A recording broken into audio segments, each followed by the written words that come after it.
नमस्कार, KTV news में आपका स्वागत है। मैं हूं स्तुति और आइए एक नजर डालते हैं शहर की प्रमुख सुर्खियों पर।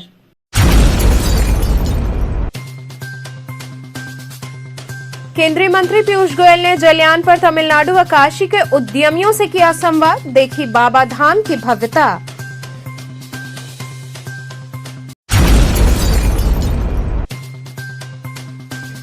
काशी तमिल संगमम के समापन समारोह की जोरों शोरों से चल रही तैयारियां।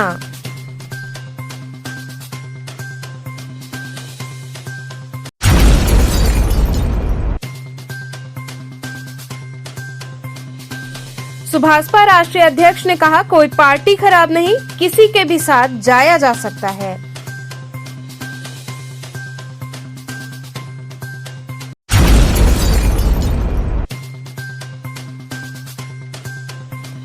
और काशी तमिल संगमम के अंतर्गत छात्राओं ने अम्ब्रेला पेंटिंग कर उकेरी विविध कलाकृतियां।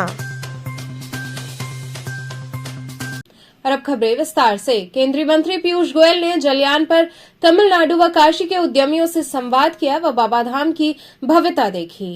केंद्रीय वाणिज्य उद्योग एवं कपड़ा मंत्री पीयूष गोयल ने वाराणसी में तमिलनाडु से टेक्सटाइल उद्योग से जुड़े उद्यमियों और एक्सपोर्टर्स के साथ दिल्ली, तमिलनाडु और वाराणसी के पत्रकारों को संबोधित किया। इस दौरान केंद्रीय सूचना एवं प्रसारण राज्य मंत्री एल मुरुगन भी मौजूद रहे। गंगा नदी में क्रूज पर हो रहे इस कार्यक्रम के दौरान क्रूज बाबा काशी विश्वनाथ धाम के सामने से गुजरा। इस दौरान लोगों ने भव्य मंदिर का आनंद लिया। केंद्रीय मंत्री पीयूष गोयल भव्य काशी विश्वनाथ मंदिर कॉरिडोर को देखकर मंत्रमुग्ध हुए और भारतीय संस्कृति और विरासत को नई पहचान देने के लिए प्रधानमंत्री को धन्यवाद दिया।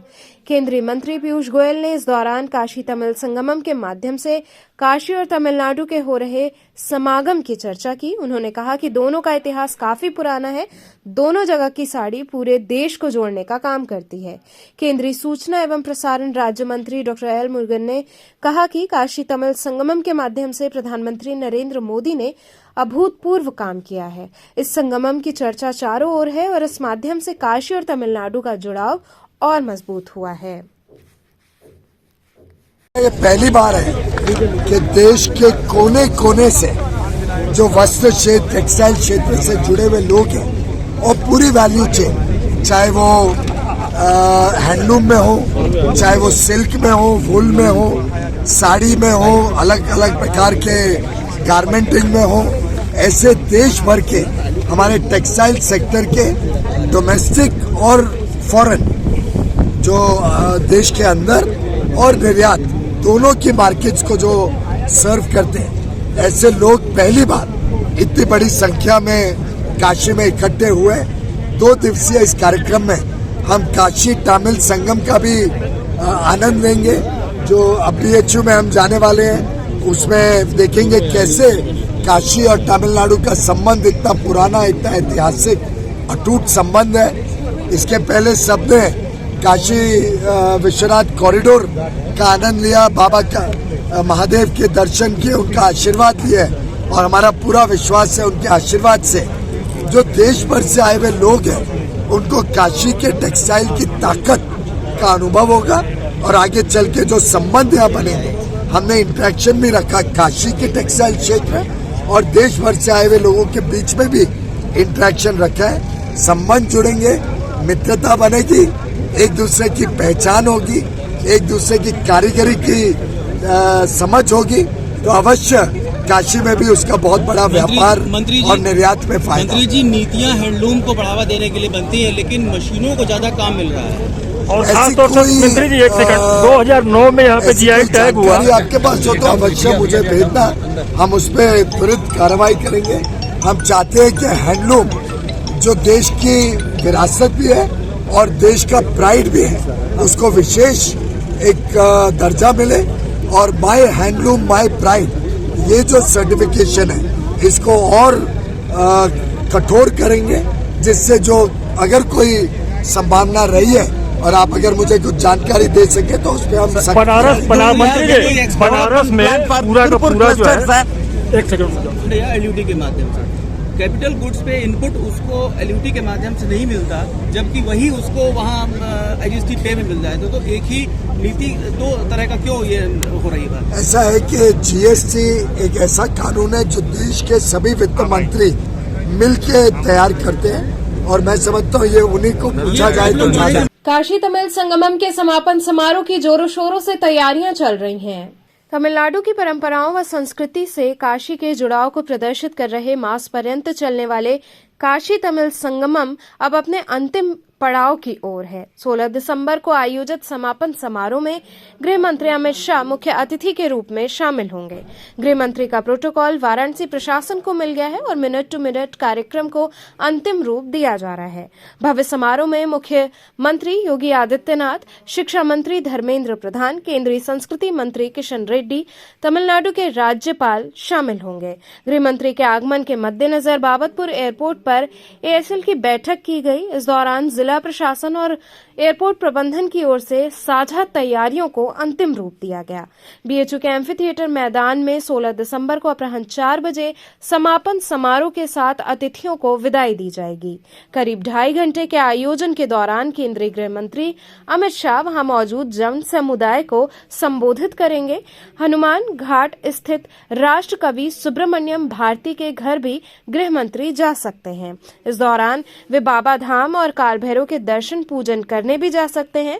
समापन समारोह में सांस्कृतिक कार्यक्रमों की पूरी कार्य योजना बनाई गई है। इसमें बनारस के कलाकारों के अलावा तमिल के भी कलाकार शामिल होंगे।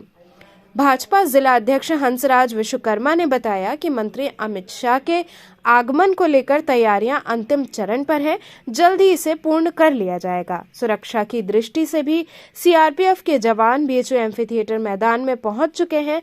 चाक चौबंद सुरक्षा व्यवस्था के बीच तैयारियों को मूर्त रूप दिया जा रहा है। वहीं पल पल की गतिविधि पर भाजपा जिला अध्यक्ष निगाह बनाए हुए हैं। इसी कड़ी में मंडलायुक्त कौशल राज शर्मा कार्यक्रम स्थल पहुंचे। इनके साथ DM S राजलिंगम भी मौजूद रहे। अधिकारियों ने कार्यक्रम स्थल पर पहुंचकर तैयारियों की सभी जानकारी ली और अपने मातहतों को आवश्यक दिशा निर्देश दिए। इस दौरान वहां मौजूद भाजपा के वरिष्ठ पदाधिकारियों से वार्ता भी हुई।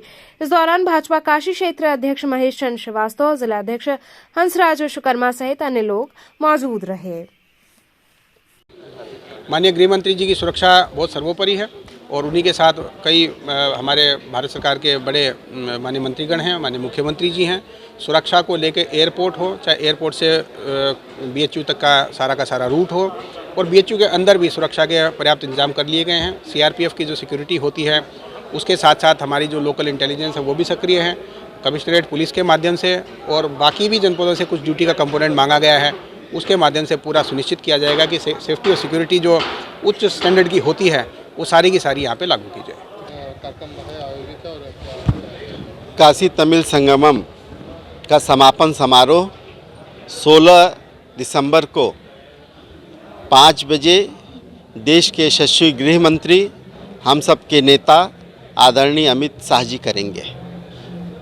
उस समापन के कार्यक्रम के निमित्त आज यहाँ पे व्यवस्था की दृष्टि से एक समन्वय बैठक प्रशासन और कार्यकर्ताओं के बीच में हुई और एक बैठक कार्यकर्ताओं के साथ हुई कि हर ब्लॉक में कार्यकर्ताओं को व्यवस्था की दृष्टि से लगाई गई, गेट पर लगाया गया।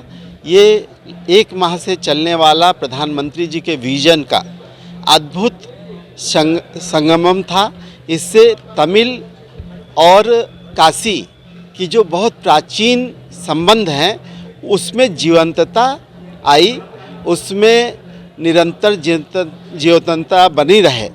इसलिए इस संगमम की बहुत कार्यकर्ता भी उत्साहित हैं, तमिलवासी भी उत्साहित हैं, तमिल के प्रबुद्ध जन भी उत्साहित हैं।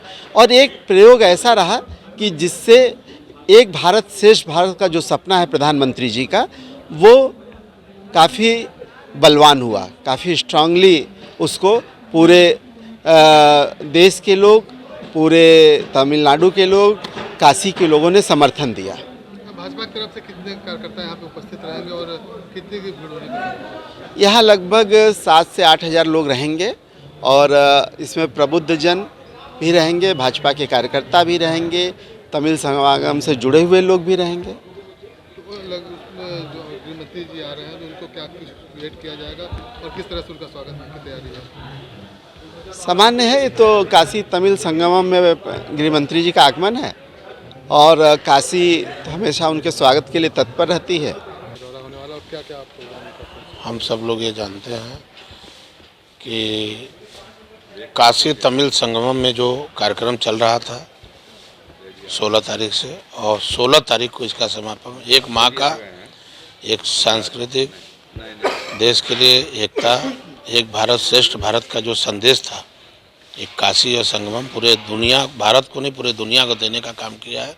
इसके लिए माननीय अपने वाराणसी के सांसद, देश के यशस्वी प्रधानमंत्री माननीय अमित शाह जी, माननीय धर्मेंद्र प्रधान जी, माननीय अपने यहाँ चुकू शास्त्री जी और यहाँ अपने यशस्वी क्षेत्र अध्यक्ष अपने महेश जी और सुनील ओझा जी, सभी लोगों का हम लोग आभार इसलिए व्यक्त करते हैं कि ये दो स्टेट के बीच में जो थोड़ा सा कहीं हिंदी भाषी को लेकर मतभेद था, वो एक संगम की तरह बह गया। बहुत अच्छा संदेश गया है, बड़ा अच्छा संदेश गया। इसके लिए आप सभी लोगों को, पत्रकार बंधुओं को, जितने लोग हैं सभी लोगों को बधाई है। उसी का समापन करने के लिए हमारे देश के यशस्वी गृह मंत्री और बहुत ही हम सबके संरक्षक के रूप में देश की एकता अखंडता के लिए पूरे अपने तन्मय के साथ जो है देश के लिए काम कर रहे हैं। ऐसे माननीय गृह मंत्री माननीय अमित शाह जी हम लोगों के बीच में आ रहे हैं। इसका समापन करेंगे 3 बजे से लेकर 6:30 बजे तक। काशी आए सुभाषपा राष्ट्रीय अध्यक्ष पत्रकारों से रूबरू हुए। सुहेलदेव भारतीय समाज पार्टी के प्रमुख ओम प्रकाश राजभर वाराणसी दौरे पर थे। पत्रकारों से बातचीत के क्रम में उन्होंने खुद को पूर्वांचल की राजनीति की धुरी बताया। कहा कि नेता तो दुमुहा सांप हैं। बीजेपी के बड़े नेता कहते हैं कि सपा और बसपा को खत्म करना है तो पूर्वांचल में ओम प्रकाश राजभर को साथ लेना होगा। सपा के शिवपाल सिंह यादव का कहना है कि जो पुराने साथी किन्हीं कारणों से अखिलेश यादव से नाराज हैं, हम उन्हें मनाएंगे। उन्हें साथ लेकर ही लड़ाई लड़ी जा सकती है।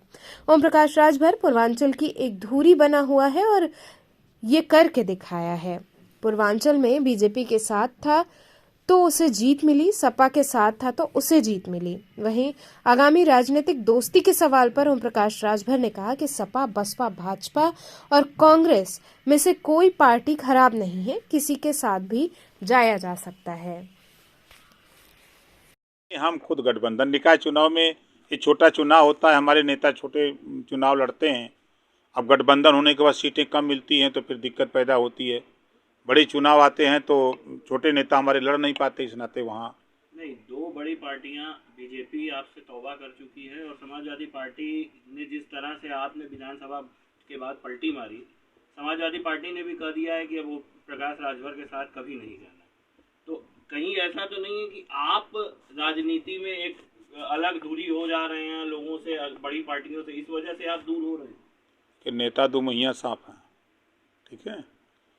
अगर समाजवादी पार्टी ने कह दिया तो समाजवादी पार्टी के बड़े नेता ने अभी क्या बयान दे दिया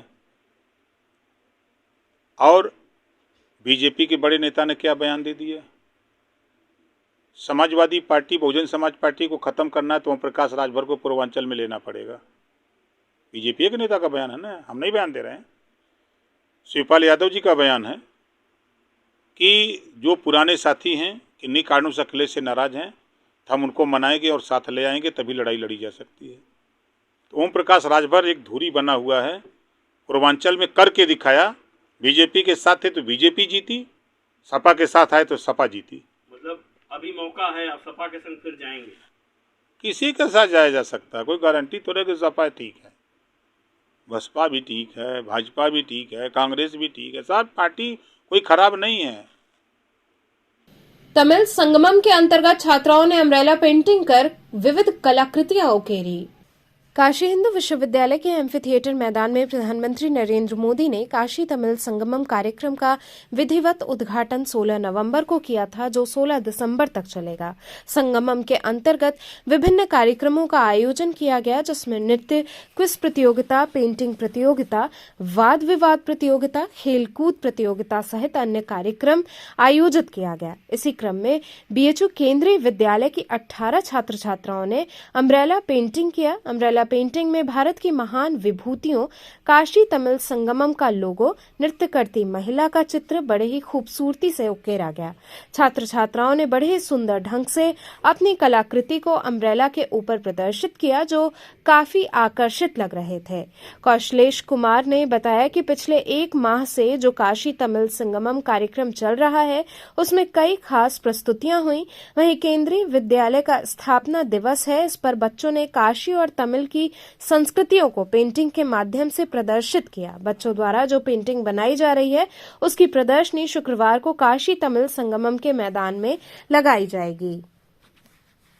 यहाँ पे पेंटिंग किया जा रहा है काशी तमिल संगमम में, और क्या ये पिछले 1 महीने से जो इतना बड़ा संगम चल रहा है काशी तमिल संगमम, उसके तहत केंद्रीय विद्यालय बीएचयू के बच्चों ने भी कुछ स्पेशल करना चाहा, और स्पेशली आज केंद्रीय विद्यालय का स्थापना दिवस है। तो केंद्रीय विद्यालय के स्थापना दिवस के अवसर पे राष्ट्रीय शिक्षा नीति के आलोक में हम लोग यहाँ के जो ऑर्गेनाइजर उनसे परमिशन लेके एक बच्चों के द्वारा अम्ब्रेला पर पेंटिंग का कार्यक्रम रखा है, जिसमें आप देख सकते हैं कि काशी और तमिल की जो कला संस्कृति है उसको बच्चों ने यहाँ पहले विजिट किया, देखा, समझा एवं छाते पे उसको उकेर रहे हैं। आप देख सकते हैं अलग अलग टेक्सचर, अलग अलग कलर, अलग अलग थीम, अलग अलग स्लोगन के साथ एक इस जो महासम्मेलन जो चल रहा है उसमें ये बच्चे अपने आर्ट की भागीदारी को सुनिश्चित कर रहे हैं। तो क्या इसका प्रदर्शनी या कहीं लगाया जाएगा या? बिल्कुल, इसकी प्रदर्शनी आने वाले दिनों में यहीं पे कल डिस्प्ले होने वाली है, जैसा कि यहाँ के लोगों ने बताया है। तो अब हमारी प्लानिंग है कि ये बना के यहाँ दें। इसके बाद इसी चीज़ को हम लोग ये भी सोच रहे हैं कि बच्चे माननीय प्रधानमंत्री जी की जो एक बच्चों के लिए स्पेशल कार्यक्रम होता है परीक्षा पे चर्चा, जो इस बार दिल्ली में होने वाला है जनवरी मंथ या जब भी हो, अभी डेट नहीं आया है, तो उसमें बच्चे चाहेंगे कि ये इनकी जो बनाई हुई कलाकृति है वहाँ एग्जीबिशन में भी लगे। इसके लिए बच्चे चाहेंगे कि वहाँ भेजें। क्या बना रहे हैं यहाँ पे और क्या है? हम सब जैसे काशी तमिल संगम हमारे अभी बनारस में चल रहा है, तो उसके अंतर्गत हम यहाँ पर अम्ब्रेला आर्ट कर रहे हैं। आज क्या बना रही हैं और क्या दर्शाना चाह रहे हैं आज? मैं अपने छाते में वही जो थीम है काशी तमिल संगम, उसी को दिखाना चाह रही हूँ, वड़कम काशी। और जैसे कि मेरे सारे दोस्त हैं, उन्होंने और भी अच्छी अच्छी कलाएं बनाई हैं अम्ब्रेला पे, जैसे कि यहाँ पर दीदी ने इडली और डोसा बनाया हुआ है। बहुत सारे फूड्स आइटम दिखाए गए हैं, टेम्पल्स दिखाए गए हैं साउथ के, और उन दोनों का मतलब उसका मैशअप किया गया है यूपी के स्टाइल से। वाराणसी में एक एसडीएम दूल्हे के लापता होने का अजीबोगरीब मामला सामने आया। वाराणसी में दूल्हे के लापता होने का एक अजीबोगरीब मामला सामने आया है। लक्सा थाना क्षेत्र के मैरिज लॉन में लोग दूल्हे का इंतजार कर रहे थे, लेकिन एक फोन ने सभी के होश उड़ा दिए और शादी का खुशनुमा माहौल अचानक मातम में बदल गया। दरअसल वर पक्ष की ओर से लड़की वालों को जानकारी दी गई कि एसडीएम दूल्हा लापता हो गया है। फोन पर दूल्हे के लापता होने की खबर सुनकर वधू पक्ष के होश उड़ गए और बारात के स्वागत के लिए हुई सारी तैयारियां धरी की धरी रह गई। मिली जानकारी के मुताबिक श्योपुर के रहने वाले शुभेंद्र दुबे की शादी शंकुलधारा की रहने वाली एक युवती से तय हुई थी। दावा है कि दूल्हा छत्तीसगढ़ में एसडीएम के पद पर तैनात है। यहाँ रुकेंगे एक छोटे से ब्रेक के लिए, आप बने रहिए केटीवी के साथ।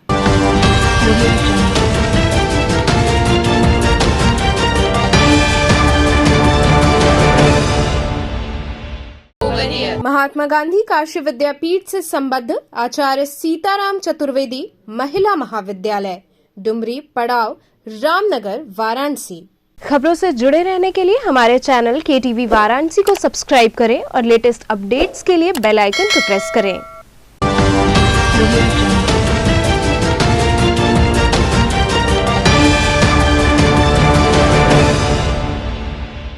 ब्रेक के बाद आपका स्वागत है।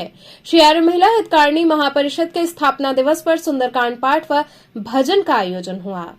श्री आर्य महिला हितकारिणी महापरिषद के 103वें स्थापना दिवस समारोह के अवसर पर श्री आर्य महिला पीजी कॉलेज में स्थित मां भगवती अन्नपूर्णा के मंदिर में शांति, सौहार्द, जन कल्याण एवं नारी उत्थान के उद्देश्य से वैदिक ब्राह्मणों द्वारा सामूहिक सुंदरकांड का संगीतमय पाठ एवं भजन का आयोजन किया गया।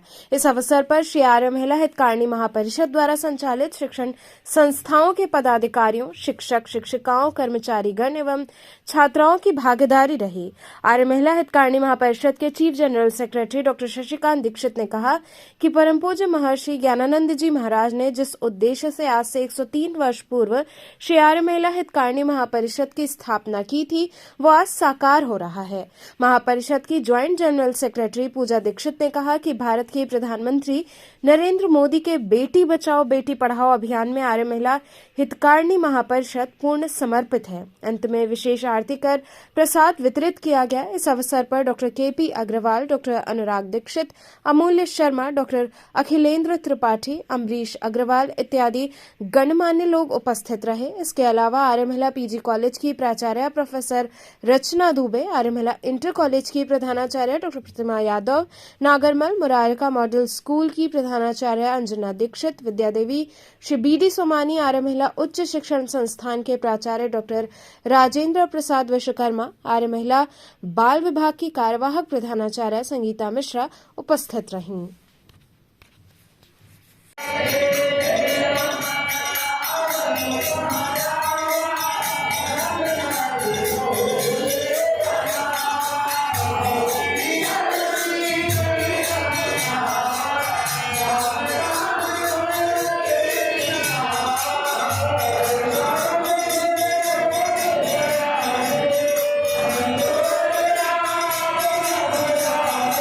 श्री श्री यंत्रपीठम समिति द्वारा पत्रकार वार्ता का आयोजन किया गया। शुक्रवार को लक्सा लक्ष्मी कुंड स्थित माता लक्ष्मी का प्रतिवर्ष की भांति इस वर्ष भी स्वर्ण श्रृंगार व अन्नकूट श्रृंगार तथा भव्य देवी जागरण का आयोजन किया जाएगा, जिसमें पूरे मंदिर प्रांगण को आकर्षक ढंग से सजाकर वृहद पूजन अर्चन कर भक्तों के लिए पट खोला जाएगा। ये कार्यक्रम श्री श्री यंत्रपीठम समिति के तत्वाधान में आयोजित होगा। इस बात की जानकारी पत्रकार वार्ता के दौरान मंदिर के महंत पंडित शिव प्रसाद पांडे ने दी। और क्या करने जा रहे हैं? लक्सा लक्ष्मी कुंड स्थित त्रिशक्ति श्री पीठ श्री महालक्ष्मी माता का वार्षिक अन्नकूट श्रृंगार महोत्सव जो 16 दिसंबर शुक्रवार पौष कृष्ण अष्टमी के दिन मनाया जाएगा। इस अवसर पर भगवती का प्रातः 5 बजे से रात्रि 12 बजे तक काशीवासियों के अन्नकूट श्रृंगार का दर्शन सुलभ होगा। वर्ष में एक दिन अन्नकूट के दिन स्वर्ण महालक्ष्मी, महाकाली, महासरस्वती का दर्शन काशीवासियों को सुलभ होता है।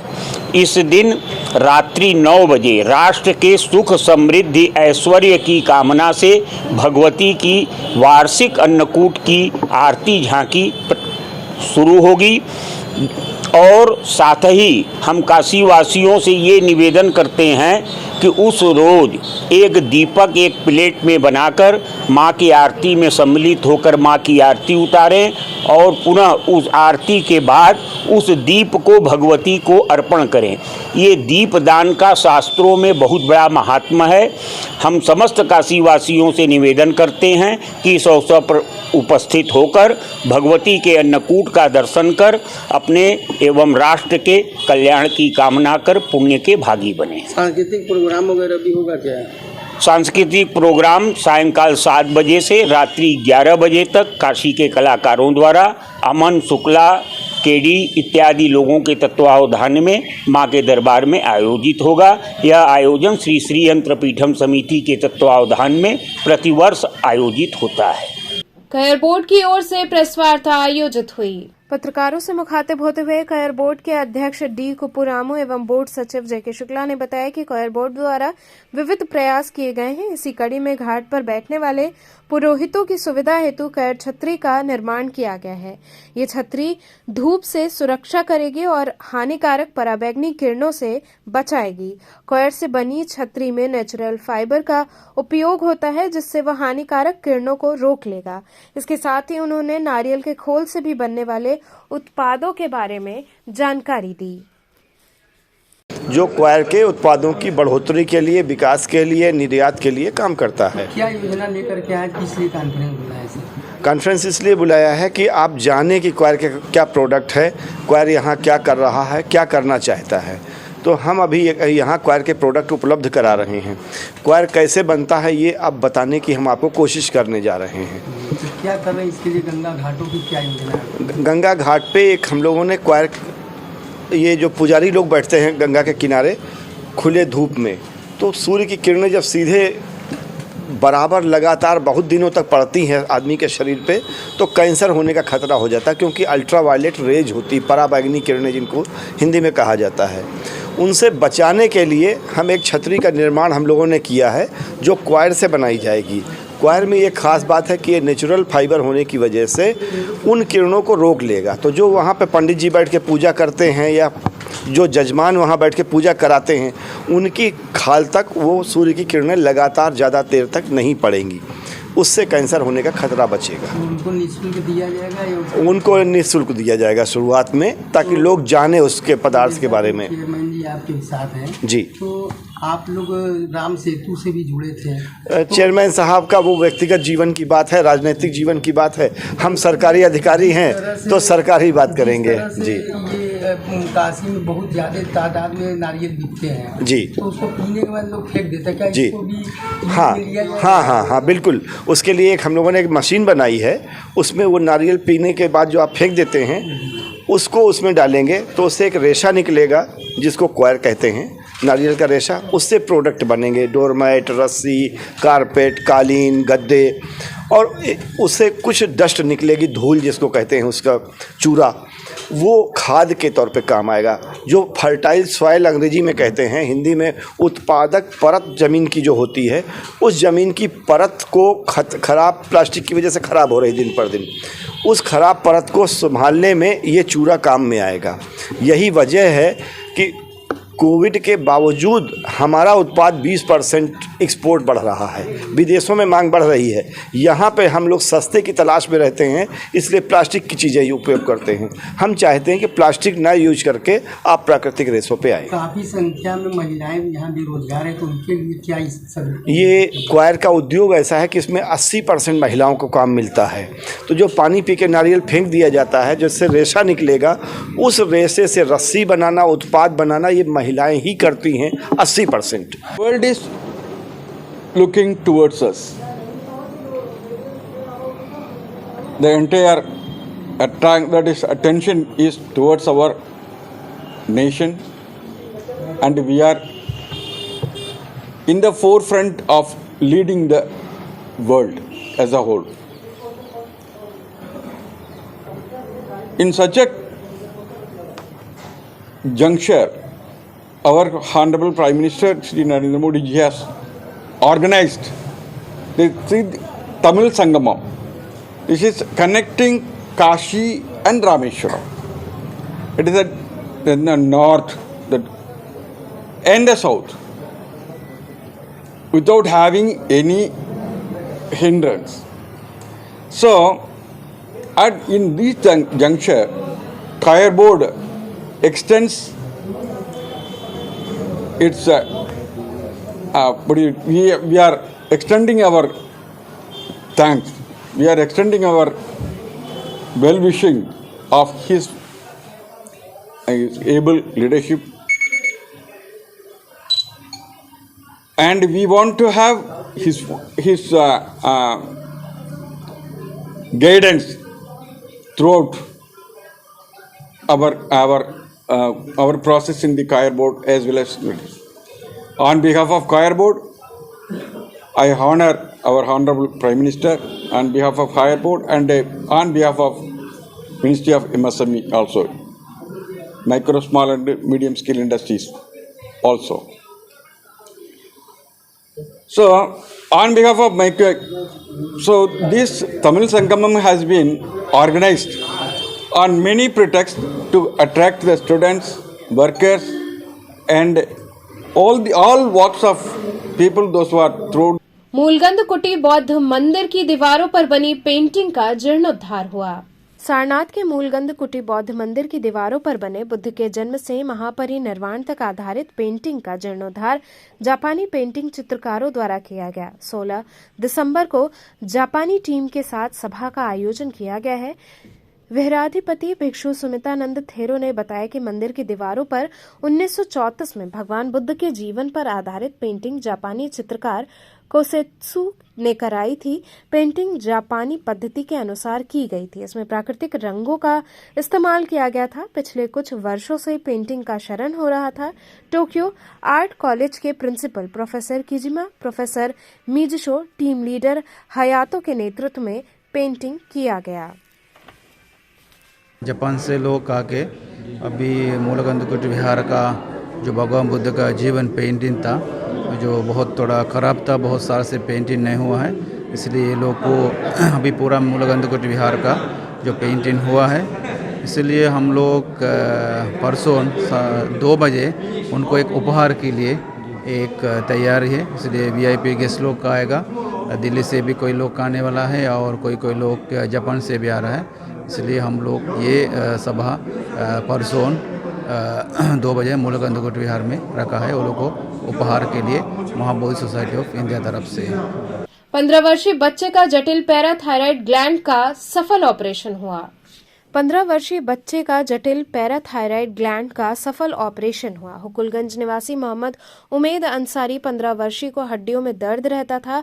हड्डियां बहुत कमजोर हो गई थी, उससे चला भी नहीं जा रहा था और बार बार मरीज को पेनक्रियाज में इन्फेक्शन के कारण एडमिट करना पड़ रहा था। परिजन कई अस्पताल, कई चिकित्सक को दिखाया पर सही बीमारी का पता नहीं चल पा रहा था। इसी बीच एक चिकित्सक ने उन्हें बताया कि आपकी बीमारी हड्डियां या पेट की नहीं है, ये गले से संबंधित बीमारी है। आप किसी अच्छे एंडोक्राइन विशेषज्ञ को दिखाइए। एंडोक्राइन डॉक्टर ने उन्हें सर्जरी के लिए कहा। इसके बाद डॉक्टर OP प्रजापति को दिखाया गया, जहां शुरुआती कुछ जांच करने पर पता चला कि थायराइड के बगल में पैराथायराइड ग्लैंड होता है, जिसमें ट्यूमर बना हुआ है, जिसकी वजह से उसकी हड्डियां गलती जा रही थीं और इसी कारण से बार बार इन्फेक्शन हो रहा था व मरीज का कैल्शियम लेवल भी बढ़ा हुआ था। डॉक्टर OP प्रजापति ने बताया कि रिपोर्ट के हिसाब से ऑपरेशन हमने प्लान किया, पर जब ऑपरेशन करने लगे तब पता चला कि पैराथायराइड जो आमतौर पर थायराइड के बगल में होता है, वो मरीज के थायराइड ग्रंथि के अंदर ही छुपा हुआ था। ये एक अजूबे की तरह था हमारे लिए। फिर ऑपरेशन करके थायराइड ग्रंथि के साथ पैराथायराइड ट्यूमर को भी निकाला गया, जो काफी जटिल प्रक्रिया वाला ऑपरेशन किया गया। इस तरीके का केस काफी दुर्लभ होता है, लाखों लोगों में एक मरीज में पाया जाता है। ये बच्चा हमारे पास आया था, इसको पैराथायराइड ग्लैंड का ट्यूमर था। इस ट्यूमर में कई तरह की परेशानियां होती हैं, जैसे कि हड्डियों में बहुत ज़्यादा दर्द होना और हड्डियां बहुत ज़्यादा कमज़ोर हो जाना। इस बच्चे को समस्या ये थी कि पैरों की हड्डियाँ टेढ़ी हो गई थी, चलने में दिक्कत हो रही थी और दर्द होता था। पैंक्रियाज में बार बार इन्फेक्शन होता था, पैंक्रियाटिस के अटैक्स पड़ते थे। कुछ लोगों में बार बार किडनी में स्टोन बनने की भी समस्या इस ट्यूमर की वजह से होती है। इस बच्चे में ऐसा नहीं था, लेकिन कुछ लोगों में ये भी होता है। तो जांच करके पता लगा कि इसका कैल्शियम बहुत बढ़ा हुआ है, पैराथायराइड हार्मोन बहुत बढ़ा हुआ है और जांच में पता लगा कि इसको थायराइड ग्लैंड के बगल में गले में एक ट्यूमर है पैराथायराइड ग्लैंड में। तो उस ट्यूमर को ऑपरेशन करने का प्लान किया गया। ऑपरेशन के दौरान ही पाया गया कि जो ट्यूमर जो जांच में हमको पता लगा था कि वो थायराइड ग्लैंड के बगल में है, वो अल्टीमेटली थायराइड ग्लैंड के अंदर पड़ा हुआ था। तो ऑपरेशन के दौरान भी थोड़ी प्रॉब्लम हुई कि भाई अंदर है कहाँ है, लेकिन उसको निकाला गया, थायराइड ग्लैंड निकाला गया, पैराथायराइड ग्लैंड को भी निकाला गया और अभी बच्चा बिल्कुल ठीक है। इसका कैल्शियम का लेवल डाउन हो गया, पैराथायराइड हार्मोन का लेवल नॉर्मल हो गया है, इसका गले का जो घाव है वो भी बिल्कुल ठीक है और अब इसका दर्द भी ठीक है और अब काफ़ी पहले से अच्छा महसूस कर रहा है। पूरी तरह ठीक होने में ऐसे मरीजों को 4 से 6 महीने लगते हैं, वो ठीक हो जाते हैं। डॉक्टर से बात करें, बच्चा कहाँ का था और कब आपके पास आया था? कितने दिनों में ये जो आपने इसका ट्रीटमेंट किया, कितने दिनों में ये बच्चा हुकुलगंज का है और ये हमारे पास हमको लग रहा है लगभग 20 दिन पहले आए थे और 20 दिन लगे ये सारी जांच कराने में, ये चीज़ समझने में और फिर ऑपरेशन के बाद अभी करीब 1 हफ्ते हो गए हैं। अच्छा, और उसमें कितना खर्च? कॉस्ट 70-80,000 के करीब आया होगा। DAV PG कॉलेज के प्राचार्य की माताजी का उनके आवास पर निधन हो गया। शिक्षाविद एवं DAV PG कॉलेज के प्राचार्य डॉक्टर सत्यदेव सिंह की माता का देहावसान बुधवार शाम उनके दारानगर स्थित पैतृक आवास पर हो गया। पिछले कुछ समय से वो बीमार चल रही थी। उनके निधन की सूचना मिलते ही आवास पर शुभ चिंतकों का तांता लग गया। शव यात्रा रात्रि लगभग 8 बजे उनके दारानगर आवास से मणिकर्णिका घाट पहुंची। मुखाग्नि एकमात्र पुत्र डॉक्टर सत्यदेव सिंह ने दी। उनके निधन पर शिक्षा जगत के लोगों सहित राजनेताओं, साहित्यकारों, पत्रकारों आदि ने शोक संवेदना प्रकट किया। तो चलते चलते पुनः एक नजर डालते हैं शहर की प्रमुख सुर्खियों पर।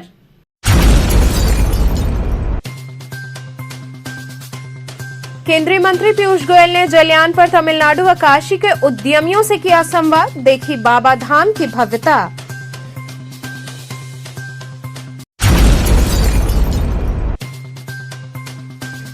काशी तमिल संगमम के समापन समारोह की जोरों शोरों से चल रही तैयारियां।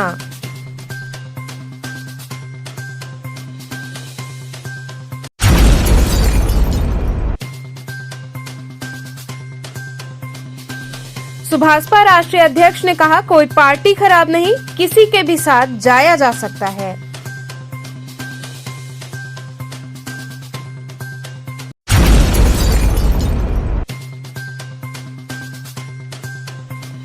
और काशी तमिल संगमम के अंतर्गत छात्राओं ने अम्ब्रेला पेंटिंग कर उकेरी विविध कलाकृतियां।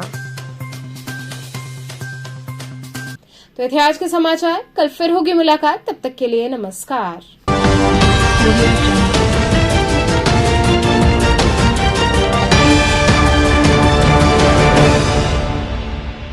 खबरों से जुड़े रहने के लिए हमारे चैनल KTV वाराणसी को सब्सक्राइब करें और लेटेस्ट अपडेट्स के लिए बेल आइकन को प्रेस करें।